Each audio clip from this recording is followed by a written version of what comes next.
Good morning. I think we might be live here today. Jim Cagnina. Got about a minute before start time. Type in a hello into the StreamYard chat box, see if we get anything back. See if we get any type of response. Anybody out there? Give me a hello. And looks like, Rick, good morning. You're the first to chime in. Appreciate that. Amit, good morning. Robert, thanks for being here. Polly, Steve W. Hi, Steve. Thanks for coming. It's actually 10 o'clock, so we could start right on target here. Let me get my screen centered so we could see. No, I don't do that. There we go. All right. We are ready to go. My name is Jim Cagnina. For those of you who are new, ARC Construction morning. Rick, good morning. I'm the Senior Education and Training Specialist for the NinjaTrader platform. We are going to be using the NinjaTrader platform today. I'm logged into simulated live mode with the real-time data feed. And I do want to remind everybody that trading futures options on futures involves substantial risk of loss, not suitable for all traders and investors. Oftentimes in futures trading, you have a high combination of leverage and volatility. And although that can be an equation for opportunity, also equation for risk. So be careful. Only fund your futures trading account with risk capital. My personal definition, money I could afford to lose, doesn't change my lifestyle, doesn't lengthen my retirement horizon, and doesn't overly cause any personal stress on my behalf. Stress in life is important. We kind of make bad decisions when we're under stress. So be in a good place, easy on the day trade margins. Any questions on risk or anything like that, type them in. Be happy to take them as we go. And good morning to everyone just coming in. Antonio from Boston is here. Sweet. We have Terrence from the Great Northwest again. Awesome. Hopefully it's not raining again today. Herbert, good morning. Thanks for being here today. This is like one of the saddest days. Not sad, but I mean, I pull this up and I look at, okay, what do we got cooking today? November 11th, blank, blank, blank. I was like, really? Aha, it is Veterans Day today. So all these institutions that typically release data are not working today, right? I don't even know if the banks are open today.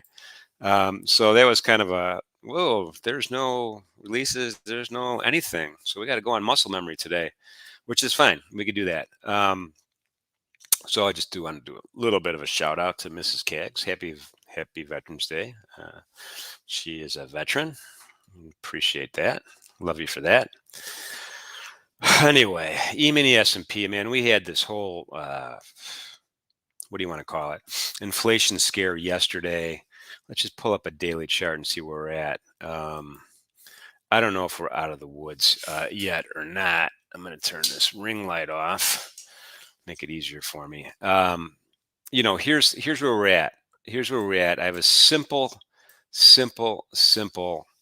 candle chart up right now. I have a trend channel. We've roughly drawn trend channel. Herbert's playing golf later, so no big deal. Steve, good morning. The evergreen state. We finally closed a little bit below it. You could draw this channel 100 different ways. This is just kind of my real rough sketch on how I drew mine. And this blue line going across here is going to be my long-term area of support until something better materializes. So we're kind of curling back down here a little bit. The all-time highs here were, approximately 47.10-ish, 11-ish, 12-ish. So now we're about 61 points or 61 handles below there. And the tough part about today is because it's Veterans Day, there's the institutional involvement here is probably going to be a little less than ordinary, or a lot of less than ordinary. And we have kind of real small range day. We have a little baby candle today so far. and inside bar all the way at this point. Will the downward trend continue tomorrow? Who knows? But our job, we don't care, right? We want to look at the what's going to happen in the next 10 minutes, the next 15 minutes, the next 20 minutes. So I put out, let's go over to the ES again. No, I'm going to use the tabs at the bottom. I learned my lesson yesterday. Here's the distribution. A lot of volume up at the top here early in the morning. And this is from 4:30 basically, all the way until the market opened up, right? The cash market, New York Stock Exchange, Nasdaq, and they opened up here. This is the 9:30 to 9:40 candle, and it was a dominant candle. It was a red dominant candle down, and then we kind of retraced back up a little bit, and now we're kind of driving back down. Maybe point of control is established lower. And my guess is the volume that we've had in the last 1, 2, 3, 4 candles has driven this volume point of control where it's at right now. So we're kind of finding price happiness right now. So I'm really looking at the value area for trade ideas today. I don't expect a break up and out. Alternatively, it's probably more likely we get a break down. But in any event, we're going to be patient here, and we're going to be thinking about, what's the other information telling us. CCI is minus 100. And I have it as a histogram bar, which I personally don't like. So I'm going to change that. I'm going to go to right click. I'm going to change my indicators. I'm going to go to CCI. I'm going to open up my plots. Oops, CCI. Open up my plots down at the bottom. And I am going to change plot style from bar to line. We're going to keep it simple, and I'm going to keep it gold. I don't know why I like the gold, but we'll keep it gold. Ooh, I don't want that thick though. I don't want it that thick. My bad. I'm going to go back. Real easy to customize these particular indicators. We'll make it a 2. We'll make it a 1. It's okay. 1 is fine. Should be able to see it. Okay, apply it. Okay, and there we go. So now we have that. This is an easier way for me to see the slope of the change in the CCI, and I think that's kind of important when you're kind of looking at it. Morning, Griffin, Gerardo, Rich, Vet watching YouTube. Hats off. Happy Veterans Day. Appreciate your service. You side by side with Mrs. Kaggs. Love it. Hopefully you're going to have a nice relaxed day. Griffin short from 52 early. Okay. We're right there, man. Stopped out, break even. Man, was yesterday afternoon fun. Yesterday afternoon was something. We're trading, we're hovering around this point of control right now, and the moving average cross is kind of, I'm going to call it diverging, right? The fast moving average cross is, kind of make it so you can see it better. It's pulling away from the slow, slightly negative. So a couple of trade ideas. It's if you're bearish, you gotta ask yourself, is that point of control a good place to kind of try to get short at, or maybe right above the point of control, or do you want to wait all the way up to the top of the value area? I haven't even drawn a fib line yet, and probably we should do that. But the tough part is, where do you draw it from? You would do it from this low all the way up to the high. Perhaps that's a good idea. Or are we going to do it from the high down to this low? So I guess it's your point of view. I'm going to go high to low just to start things off and see what happens here with the fib line. I don't know. We're breaking new ground today. It should be a small range day today, though. I really think that. Let's just kind of plunk it down there. And it doesn't give us that much of a range to work with, as you can see. We're kind of tight today. So right now it's seeming kind of negative. I'm going to go ahead and put a limit order in somewhere between 38 and 50, and we're going to go ahead and just right click and do a limit order. Remember, limit orders are at my price or better. So 53.50, we're going to wait and see what happens with that particular trade idea. Right now the candles are kind of mixed. If we could analyze each candle, dominant candle here, really red, really big, and I could just kind of use my roller and my mouse. I hold it down and it shows me high to low, right? That's a 10 handle or 10 point move worth about $500 per contract on the big contract. Dum good morning. Oh, Jim, bad week. Dum saying bad week, had lots of bad trades. Sorry to hear that. Sometimes it's good to take a break. I can't even repeat that out loud, Griffin. This violates so many woke establishment rules. I can't even tell you. Oh my God. Herbert, LOL. I know. Gee whiz. Gee willikers. Um, keep track of actually tomorrow's. I think Friday afternoon on the platform training page, we're gonna have a whole bunch of different events coming on next week. Should be fun. Okay, so we'll see if we get a continuation candle here, because if we do, we might decide that, hey, maybe we want to be more aggressive in the area of interest here, where we may or may not want to go short at, and use maybe the point of control, or maybe use the 23.6 as a second area of interest there. And we'll just kind of see what happens with that in a second. I'm slightly biased on the downside right now. Let's shoot over to the MNQ, the micro NASDAQ. A little bit of a different picture, not really. Let me just kind of get this so we can see it better for everybody. We had some decent trade lift early in the morning, and then we kind of peaked out around 113 and a half, and now we're down to 037 and kind of holding our own. And I'm kind of looking at this area here to see, is this going to be support or not? I'll show you what I'm talking about. This rectangle here, right there. I'm lining up the top of my rectangle with the lowest body of a candle that's closed already. The current candle doesn't count because we haven't closed in the rectangle yet. So there's my area of support right there. We'll see if it holds. While we're seeing if it holds, we're going to do a different fib line here. We're going to go low to high on this particular market, just because it looks a little different and structural foundation. I just made that up. Structural foundation. Sounds good though. We're going to go low up to high.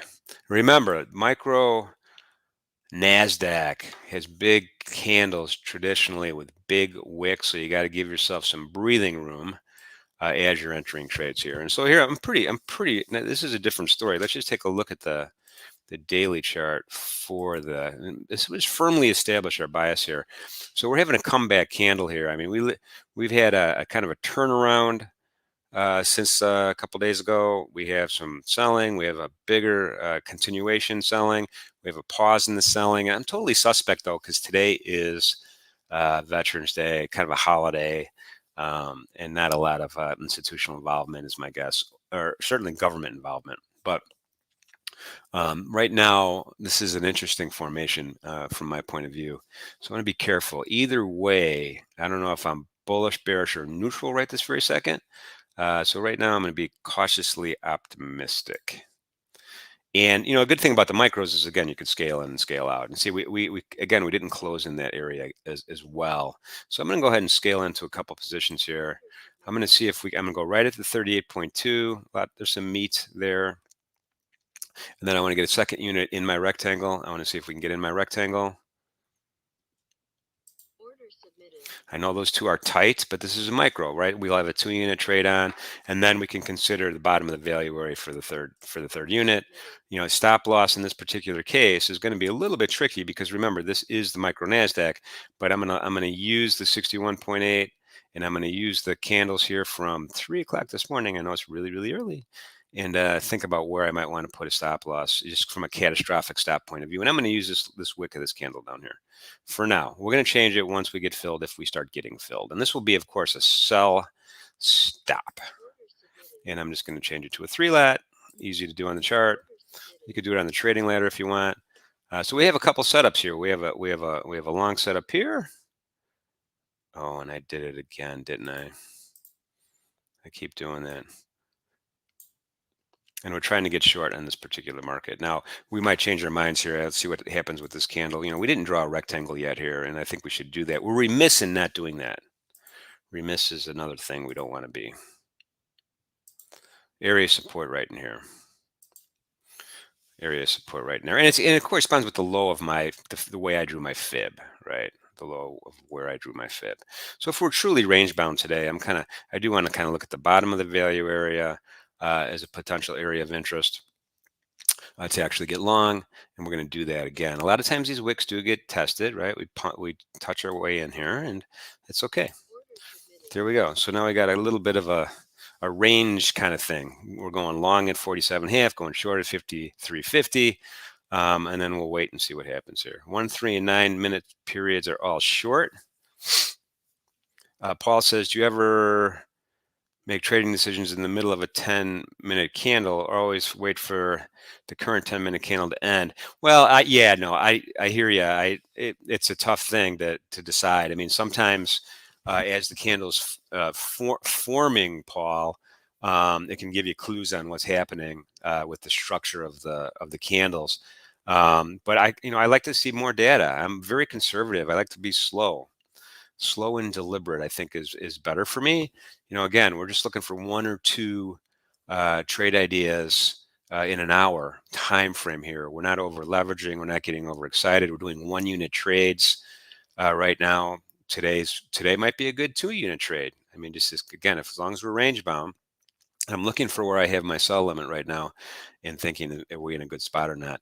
But let's see what happens with this candle. Let's see if we, I'm not going to do anything until this candle.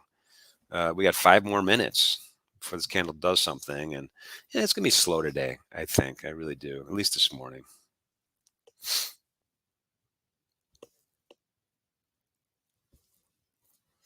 Griffin says, if my computer was any slower, it would be backing up. Need to restart everything, I guess. What a mess. That brings up a subject. That brings up a whole webinar subject, but I'm just going to touch on it.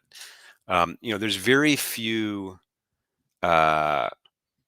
things you could control. You can't control price. You can't control momentum.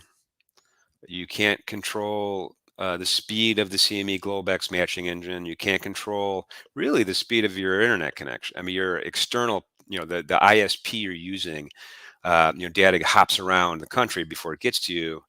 And that part you can't control. What you can control is your computer, your system, right?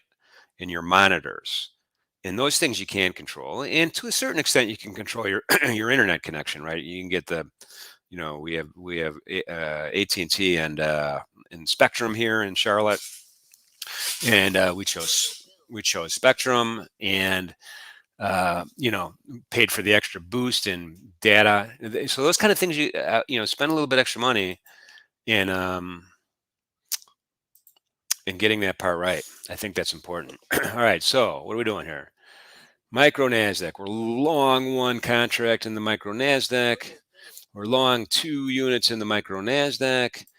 We'll see what happens if we get a long 3rd unit in the micro. So we're cost averaging in, right? That label here we see here, we're literally will move when we get our 3rd unit here. We're almost to the 3rd unit. I know it's frustrating. We're going to get there. We're not going to get there. We did get filled on the ES2, so let's kind of toggle back and forth quickly. All right, so we're good there. We haven't closed in our rectangle. I'm not too worried. Sell stop. This is the dangerous part right here. Again, I'm going to use this wick way down here to get, and probably going to go, I don't know, 6 or so ticks below it to give ourselves some breathing room here. And I'm going to go ahead and just kind of right click.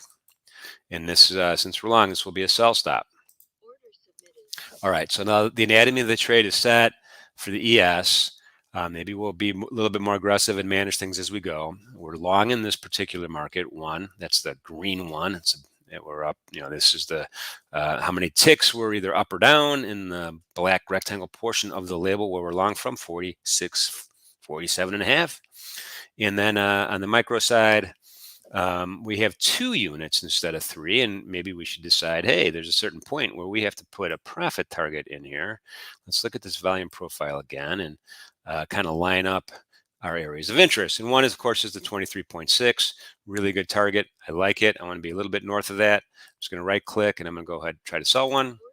That's target number 1. Target number 2, we'll let it ride a little bit. And I'm going to use this node here where we had some volume here. Let me just show you what I'm talking about with my crosshairs. 0.95-ish. And again, it doesn't have to be perfect because volume is not perfect. Volume is perfect, but the actual these areas of interest are not. So there we go. So we kind of frame the conversation right now. We'll see what's going on with that and take our time. Ace says long on the ES. Hang on, Griffin's referring to, whoa, I'm way behind on the chat. Sorry.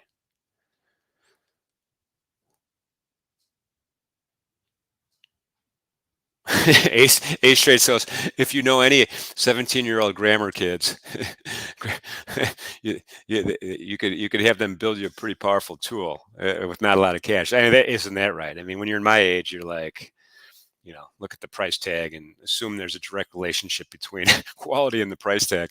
Otherwise, I don't know what the heck I'm looking at. Um, Griffin says he restarts his 8-year-old Dell every month or so. I am buying on the way down, right? So, Robert, what I want to do is this is key to the way I think. I want to be patient. I want the market to come to me. Jumping in with market orders is not my cup of tea. I think you'll get a little bit of an advantage, and you're going to take advantage of some of the natural price fluctuations that happen here, right?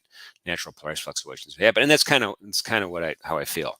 So I'd rather not get filled than get a bad fill, or be hasty. Be hasty. So we're accumulating a little bit of data in the middle point here, and again, this could be one of these trades that you sit here all day and just wait. And that's one of the challenges, right? I'm using a 10-minute chart. I want to get in and out in an hour, end the webinar, get some more coffee, start the next webinar. But from a trade duration point of view, sometimes you get stuck, right? Sometimes you're in it longer, and you have to make some decisions on whether or not the paradigm of the market has changed, and it's time to bail, to get out, or let it ride. And in this particular case, we'll keep an eye on it as we go. It's only 10:20. We have a lot of time left. But yeah, so Robert, I like to be patient. I like to put my limit orders in there, further away from the price action at areas of interest, like we did here, in my rectangle, my area of support, and we'll see if this holds. I mean, if this doesn't hold, then chances are I'm going to get stopped out, and it's a $250 give or take risk on this one contract right here. Similar size on the way up.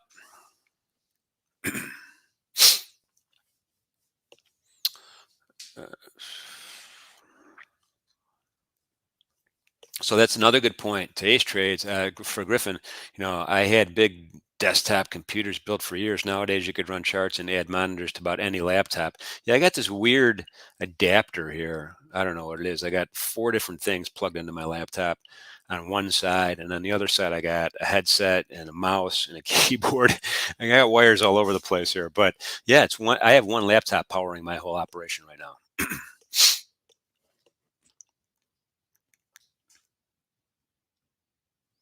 Wow. First multi-monitor desktop had an $1,800 video card to run 3 screens. Yeah, we're past those days. We're in good shape. The technology is magnificent. Data is measured in milliseconds, pretty much no matter where you're at. Had some trouble with some friends in Alaska, but that shouldn't be surprising because they were in Alaska. A lot of times also, the other thing, satellite dishes seem to be a little bit finicky, especially related to weather. So be careful with that kind of idea. I like being plugged in if you could, although right now, because of our work at home deal, I'm wireless right now. But I haven't any problems. We're gonna be moving back into the office soon, and I will be plugged in. A $400 Dell. Yeah, Griffin. I don't know how much my Dell cost, but probably not much more than that. Okay, so let's take a look at a couple markets at the same time here. We could toggle over to some other markets as well. Just kind of look at, let's see, where are we at here in the NASI?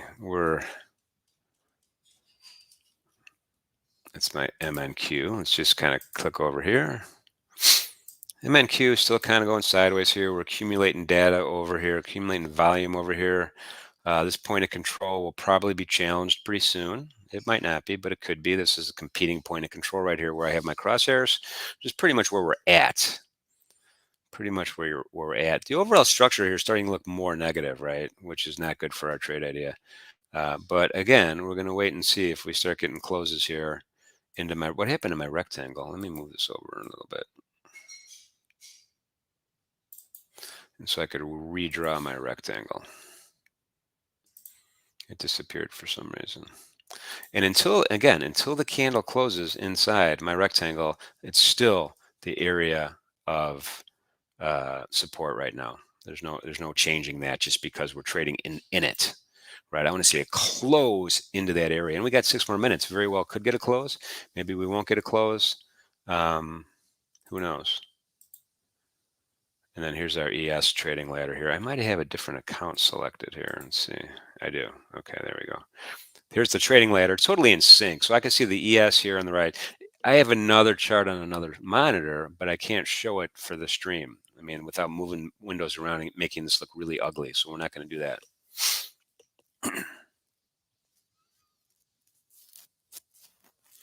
Robert's on a Chromebook.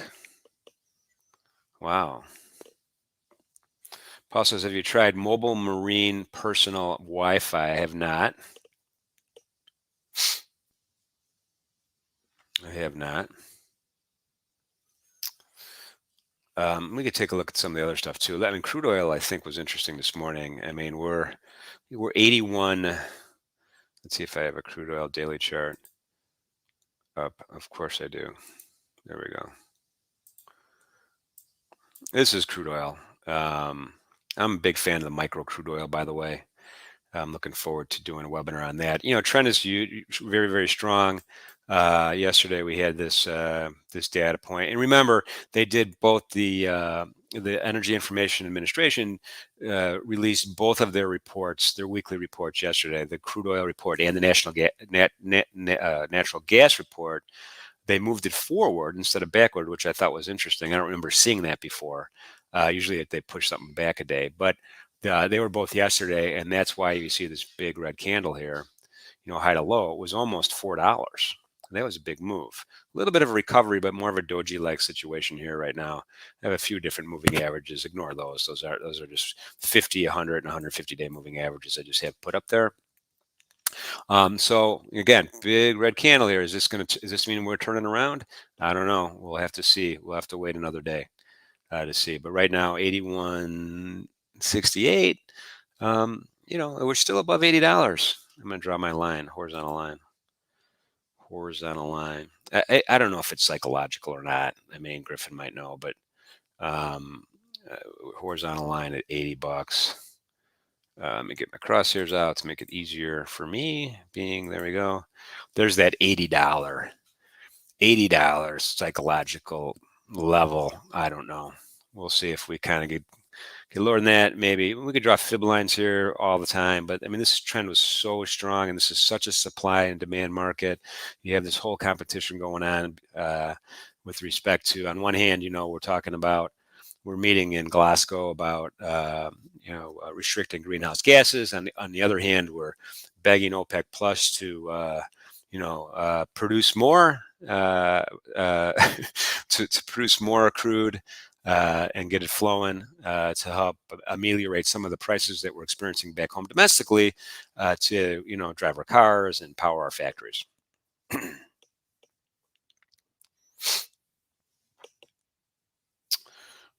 Robert's running the broadcast and just running AT. Well, that's the other thing too. Kind of a corollary or maybe a sub point to this whole. Make sure you can control your equipment.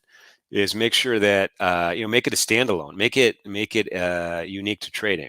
In other words, don't play video games on it. Don't download a bunch of stuff on it. Don't let the kids jack around with it.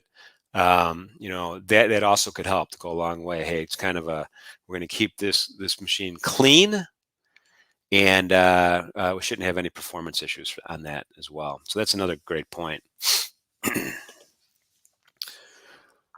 All right, enough of crude oil. Another interesting, I think this other market is really fascinating. So let's see if I have it on here. I don't have it on here. We'll look at the YM just for fun. We're gonna have a candle close in 2 minutes, and we're gonna go back to the stock index futures. Same pattern here, although maybe a little more. What I'm going to call bearish here in the YM. We'll see what happens today. The other one I wanted to show was MBT. Well, it's going to be BTC, right? BTC, Bitcoin futures. I'm becoming a fan of the micro Bitcoin, by the way. It's really an easy way to participate in the Bitcoin market, and you could trade the micros instead of these big ones that I'm showing you. The only reason I'm showing the big daily candle on the Bitcoin is literally it's there's more data going back in time because this big contract's been around longer. So this is kind of another interesting market. It's there's a lot of risk in it for sure, but from a position trade point of view, um, it's interesting. It's got some possibilities. So I'm gonna keep my eye on this. At first I thought, what is this? This isn't even a thing. But what's the underlying structure of Bitcoin? It's really nothing, right? It's this theoretical limit on how many Bitcoin could be ever mined ever.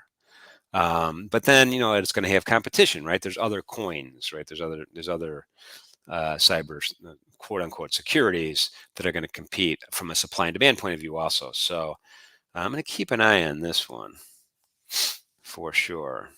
The bid-ask spread in the micro Bitcoin is horrible. It's tragically bad.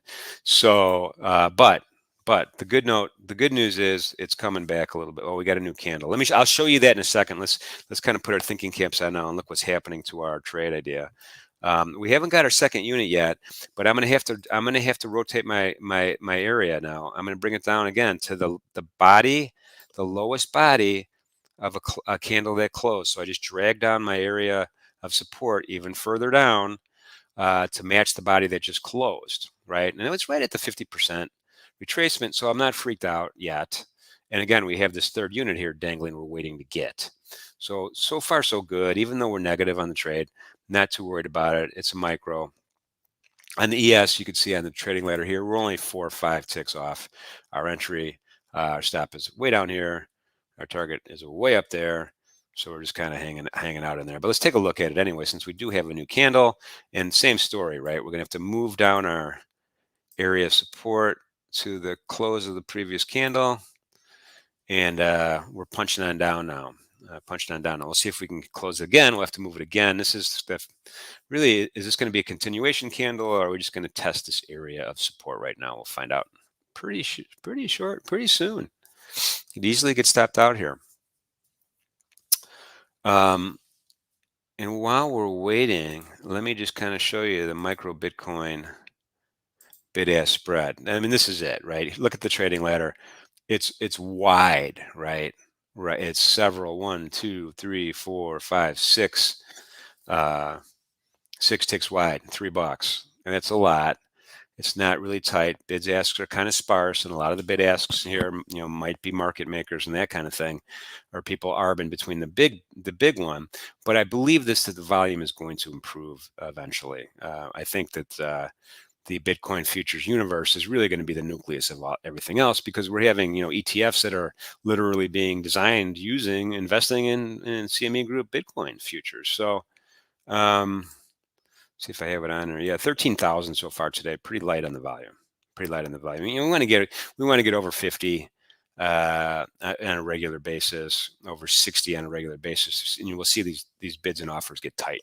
So, if you're going to do a position trade, or if you're going to do a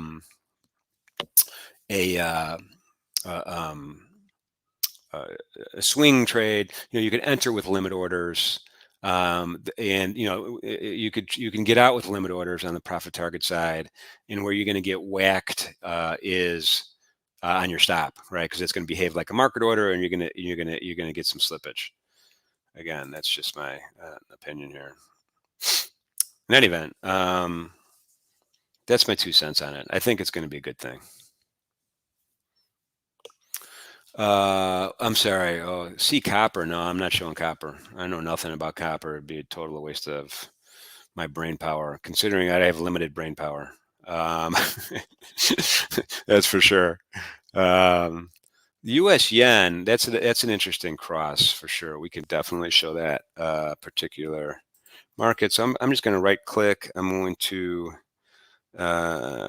duplicate in a new tab. And then I'm going to come over here and I'm going to change this to the see if I got it on my quote board. Yeah, the 6J. We'll go 6J. And the yen is a good market, especially keep in mind if you're in the U.S. and you're trading this particular futures cross, this currency cross. This is, and it's the opposite in futures than it is in over-the-counter forex, right? It's the yen U.S. cross, whereas in over-the-counter it's the U.S. yen cross. So the future traders weren't scared of all these decimal points, so we kept it consistent with the euro U.S., British pound sterling US, et cetera, et cetera.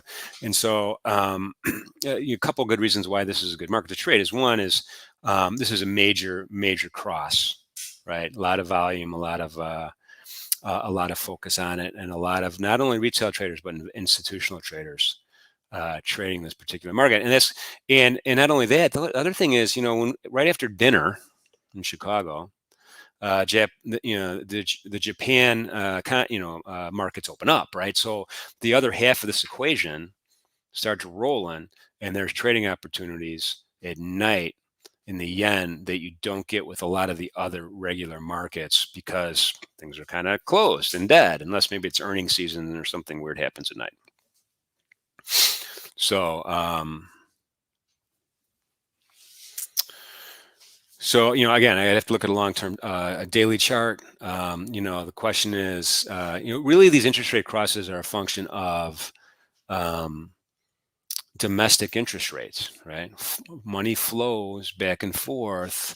A lot of it has to do with the competition between interest rates in Japan versus interest rates in the U.S., right? That's the dynamic of these crosses. Money is going to flow to the best paying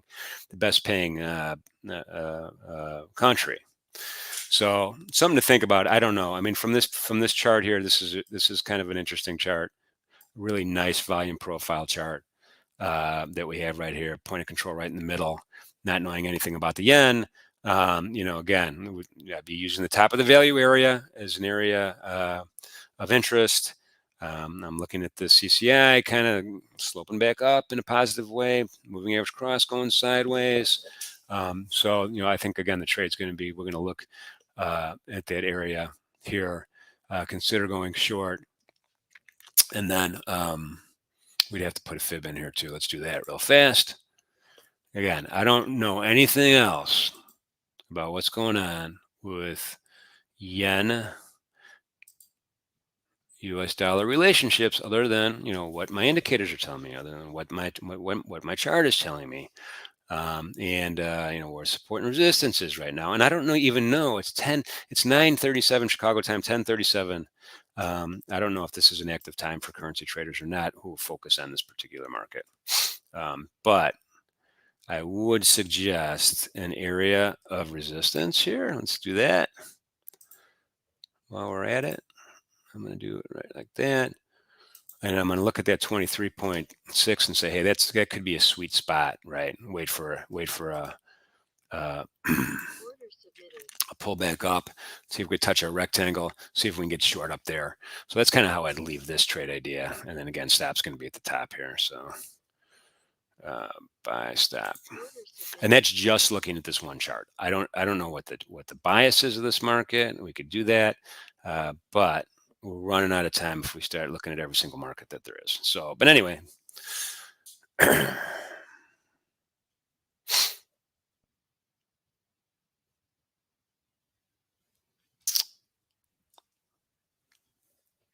right, let's go back over to ES.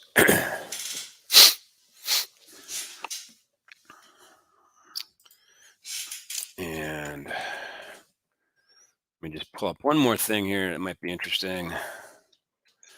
I got to find it. We had a question about bond auction yesterday. I'm just going to go to my Wall Street Journal subscription here. I'm really trying to keep an eye on the yield curve. Is it going to flatten out more?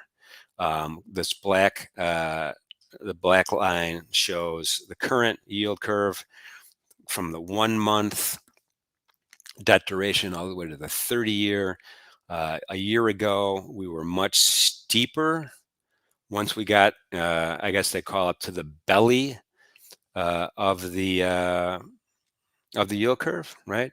And that gap is kind of, the steepness is kind of shifted to shorter term, uh, the shorter term part of the curve, which suggests, hey, maybe people are not that terribly interested in investing in the longer, relatively speaking, investing in the longer side of the curve, the 30-year, 20-year, 15-year debt instruments. So I'm going to keep an eye on that right now from that point of view. But I think the bigger question is with these auctions, how much money is in the system, and how much money do not only consumers of durable goods and non-durable goods, but also businesses have to purchase stuff, right?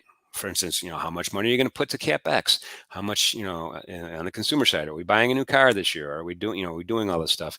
So there's a lot of money floating around there. And I think we looked at last time, maybe Fred's M1 money supply. I don't want to beat a dead horse here, but I'll show it one more time for folks that might not have seen this yesterday when we did our event.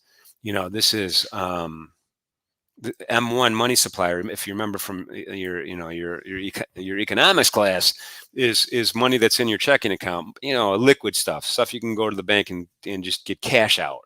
Get physical cash out. This is, and the definition is a little more complicated than that, but this is the most liquid measure of money supply. And COVID hits, right? And we were scaling up into COVID, right? Up to, 4 million, what is this, trillion? This is in billions of dollars. And now we're spiking up here and continuing to go up, which means there's a lot of cash around, right? That means there's a lot of cash around. And people, will this turn around? Will people start investing it? Will people start spending it? Yes or no? And that could have a positive impact on a lot of these assets that we're talking about. In any event, Carlos says the yen is also a risk-off haven, safe haven currency. Yen loves misery. that's I'm going to remember that. Yen loves misery. So, but Terrence, to be honest with you, I haven't delved into the data yet for the bond auction yesterday, so I really don't. I can't be specific on it. I apologize. Griffin short at 49, stop at 52. Let's toggle back over there. Oh, we don't have to toggle. We are there. Short at 49, stop at 52. Okay. Let's see what happens with that trade idea. And I'm going to toggle this dome back over to the ES. Let's take a look at how our NASI's doing. Okay, so things are looking up, literally, on the NASI trade idea. Still a point of control. We're still south of that. Let's just kind of take a peek at the volume profile a little bit more. This distribution is weighted somewhat, on the upper 50% of the grid, right? So 50%, this is a double distribution. Early morning, we were, distributed a little bit lower. Today, we're distributed a little bit higher. And we'll see what happens if this point of control stays fixed or if it kind of moves up to a higher level as the day goes on. We'll keep that in mind. We're getting close to getting 1 unit. We're still not quite there yet. We're just a few ticks away. So, all right. So we got 1 of the units. And so my trade management technique here is going to be, I'm canceling this next buy. I'm going to move this stop to a 1. Oops. I'm going to move the stop to a 1. I'm going to bring it to break even plus a couple ticks. And then we're going to see if we can get our second unit. I'm just going to do a little bit of active, trade management here. It's really easy to do with the NinjaTrader software. We'll see what happens. See if we go to winner chicken dinner or not. It's okay. The other thing you could do is you could trail your stop manually. You got areas of interest here. You got that 38.2%. You got the value area. You got the 23.6%. And there's nothing wrong with that, right? As long we're in the green now, which is good. So there's nothing terribly wrong with that. And I'm going to actually do that right now. I'm going to move this up to 23.6. And now, Matt, the MNQ does is volatile. So we got to be in our game here. If one of these things gets filled, we got to cancel the other one right away to create a flat position. Over in the ES, time is at 10:44. Yeah, I'm inclined to probably see what happens here after this bar closes, because really what we're up against here, and this is again my humble opinion, is this is the contemporary area of resistance. And I know that we're trying to get into it, but we haven't closed in the rectangle I just drew for a while now. We're kind of hovering around that point of control. There could come to a point where we are going to move our stop to break even and see what happens. But right now, we're not quite at that point, I don't think.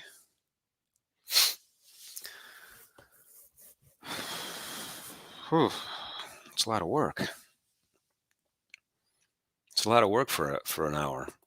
But anyway, that's good. It's good to talk it out. It's good to keep a trading journal. Write this stuff down, please.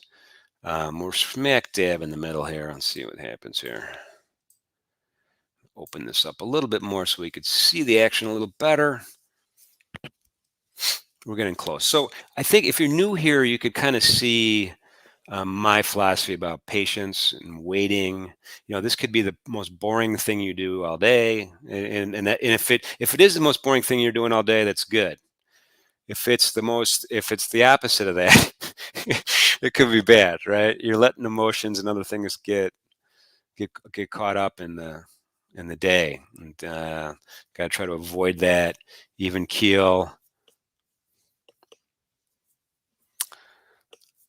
Carlos says, during the I can't even say that word, Fukushima power plant disaster, the yen skyrocketed. Every time there's a world disaster, look at the yen chart, hence the term yen loves misery. I believe you, man. I'm learning as I go also. This is why I do these events, so I can learn stuff. Not because I have any ability to teach anything. Griffin's out at 52. That was a tough trade, dude. That was a tough trade. I think because we're kind of range bound here. I think there we go. So something happened to us. We got stopped out, right? We got stopped out. That's okay though, because that was the second unit. And we got stopped out in the green. I'm going to cancel that order. So we're done with the micro right now. We're done with the micro. Now there could be some other trade ideas for sure, but we're running up against quarter to 11. So let's see what's going on here. Nothing much, just sitting here at the point of control. I mean, look at this point of control. 1, 2, 3, 4, 5, 6 candles traded there out of the last 7. 6 candles traded at 46.49 out of the last 7.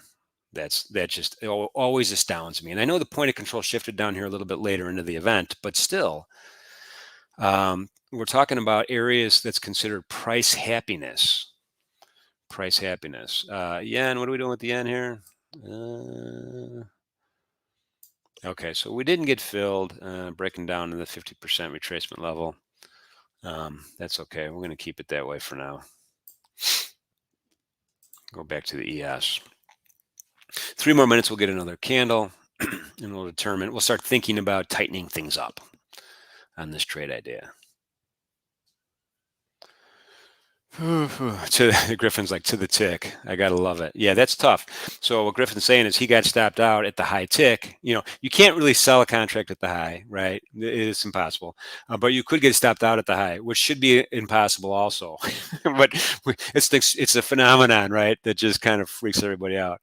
I hear you. And it's frustrating, I know, but it's part of it. It is part of it. Just to kind of look at our positions here, position tab, we're long one ES, it's showing up on there. Executions, I don't know if you guys are, oops, my bad.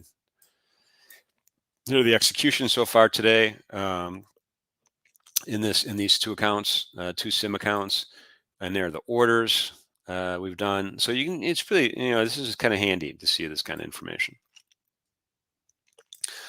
We have unrealized P&L here. We're allocating $1,000 of our intraday trade margin. Remember, we got 1 Emini S&P, but then we also have an order in for the yen, which is going to make it at 1,000 excess intraday. is there. Excess initial margin negative, can't carry anything over right now.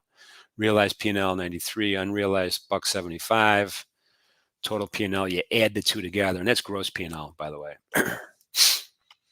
So the more time we spend in a rectangle, the happier I am, because I see that 23.6% area is a potential area of stop. Stop, man. We got one more minute here. Let's see what happens. One more minute. Another candle. Give us some more information. If we close in my rectangle, which we might not. We might. That's a good thing.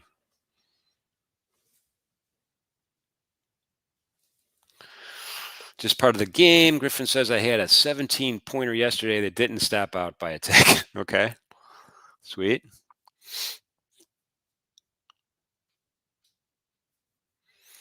Raj, your answer is no.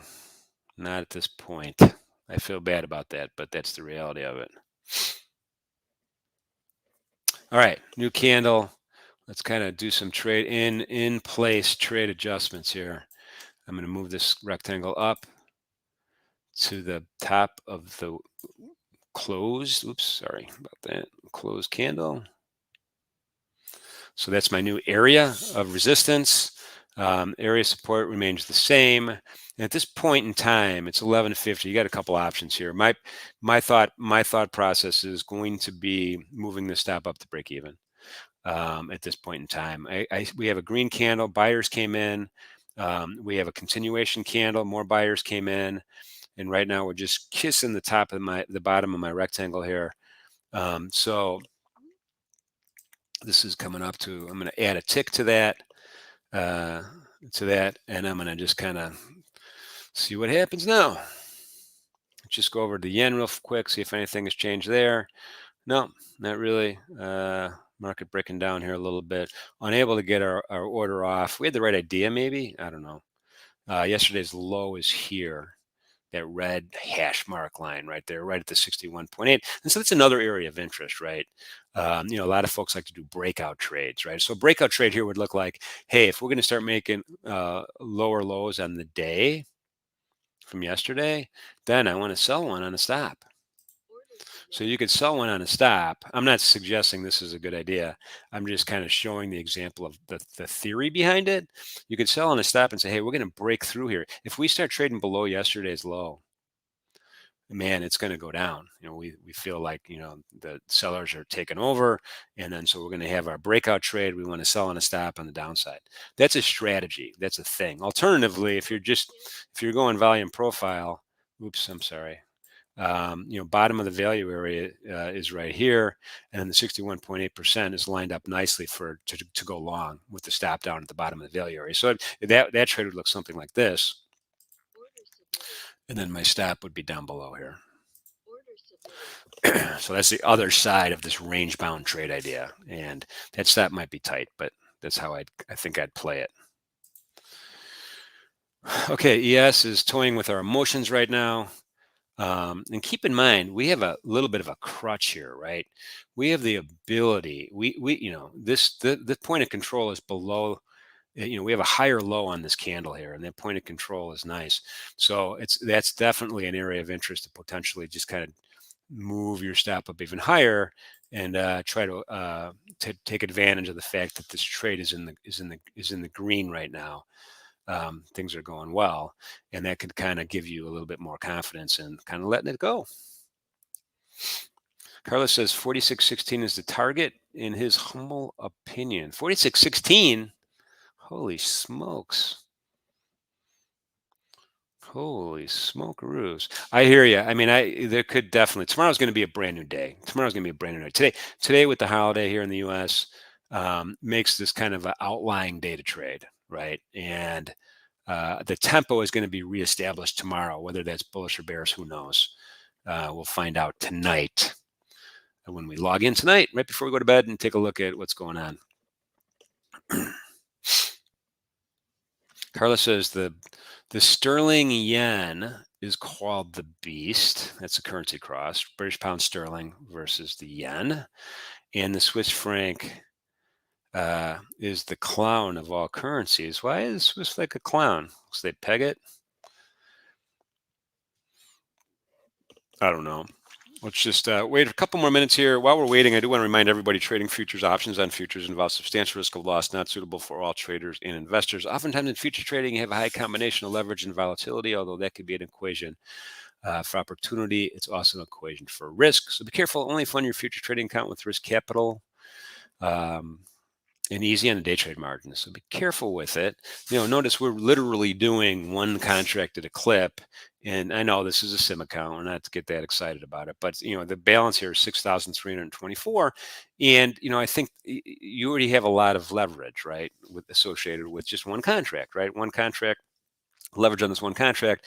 The notional value of this one contract is 4651 times 50, right? So you're well over $200,000 in notional value on one contract in an E-mini S&P, which is a lot of buying power.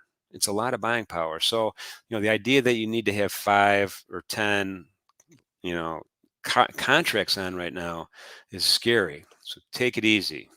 Just like the Eagles will tell you, take it easy. Those of you who were born not too long ago don't know that reference. That's okay. It's one of the beauties about being old. You can say stuff that nobody remembers and they'll be like, what? All right. We're going to wait a couple more. We're going to wait for one more bar, 5 minutes. I'm going to stick around for 5 more minutes. We'll see what happens here. Again, that platform training webpage on NinjaTrader, I am firmly convinced it's going to show a whole bunch of new events next week. They're going to be fun, at least for me, maybe for you. I don't know. Carlos, I know it's hard to read. I'll try to be better, more vocal when I talk about it. I apologize for that. YouTube resolution sometimes isn't that great. Raj says bad dad jokes. I am the worst at dad jokes. I know.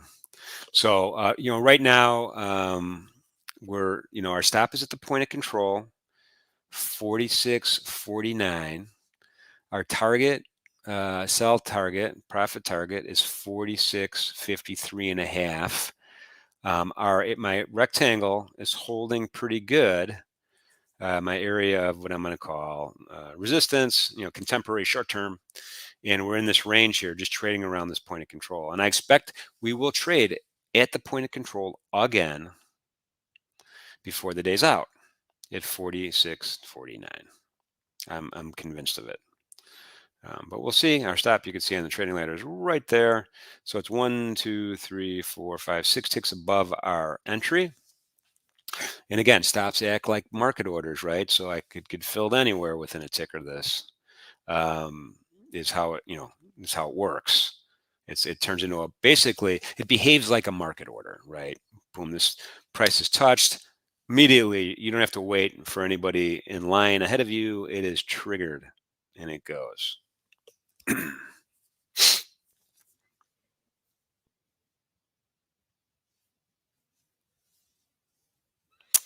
Griffin has a good point. You could scale in and out of a 7-figure account and never trade more than 4 contracts. Something to keep in mind. That is true. That is true. We got 3 more minutes here. We'll see if we'll see if we can get through this. I mean, this is truly, we're witnessing live right now an area of resistance. I love it. It's right here where we're at, 51. Sellers are not letting it go any further. No, it's low volume day, 470,000 only today. It's almost 11 o'clock East Coast time. We'll be lucky to get to 700 total today. So low volume day. But look at the micro NASI, 500,000. Holy smokes. That's awesome to see. That market's really, really, really taking its got a grip on things. All right, we're running out of time. We got 2 minutes. See what happens. 2 minutes. And then we're doing futures trading 101. If you're brand new to futures trading, maybe you're trading stock options or CFDs or over-the-counter forex or whatever. We're going to be doing a futures trading 101 event in an hour from now. and kind of going over what a bid-ask spread is, what are the benefits, what a trading ladder is, um, and that kind of thing, and all the different asset classes. So if you're not doing anything and you're new to trading futures, pop on in an hour. That's going to be a little bit of a different. We're not really going to look for a trade idea. We're just going to kind of go through the history and talk about electronic trading. Griffin says all the big traders are on the golf course. I'm not a golfer, dude. I don't know about you. I guess you are, but I don't get it. So you're on a cart with the same four knuckleheads for 3.5 hours, if not longer, and you're experiencing nothing but misery because it's the most difficult thing to be good at. And there's got to be better ways that you guys could get together and do something else. That's all I'm saying. Usually it's hot. You're wearing a hat. You're sweating. There's a beer truck driving around. You're drinking. I don't know. I just don't get it. I know it's very popular. Maybe I should pick it up. Mrs. Keggs would love to have me out of the house, so maybe I'll start golfing. She'd be like, "Get out of here." It is great to be outside, Rick. You're right, and that's when when we get into uh, an upcoming webinar called it's basically trading psychology, and one of the bullet points. I'm not going to give you the punchline, but one of the bullet points is get outside, fresh air, vitamin D. It'll help. And I'll explain my thought process when we do the webinar. I'm not going to give you the punchline, but I hear you. Being outside is great. So we're kind of battling sideways here. We have a new bar. From a trade management point of view, it's up to you, right? You can let it ride, or you could kind of keep tightening your stop until you get stopped out, which is probably what I would do here. I'm just going to kind of move it up here to the 23.6. And eventually we converge, the trade converges. You can see it better on the trading ladder here, between our stop and our target, and I'm kind of trailing it on up. And worst case scenario, not worst case scenario, but at least the stop is above our entry price, I guess is what I'm trying to say. And you could do it tick by tick if you want. It's 11:01 right now. This could take a long time today. So that's I'm going to leave that there, the where it's at, and leave you guys with the following. Thanks for coming. Appreciate you guys. Thumbs up on YouTube would be greatly appreciated if you are so inclined. Tell your friends. We're doing this nonstop next week. A lot of good events next week. We got stopped out, so I'm going to cancel this. And I really appreciate spreading the word through that way. Yen's kind of right in the middle here doing nothing. And that's it, man. That's it. Be careful out there. Be safe out there and be good to each other. See you next time.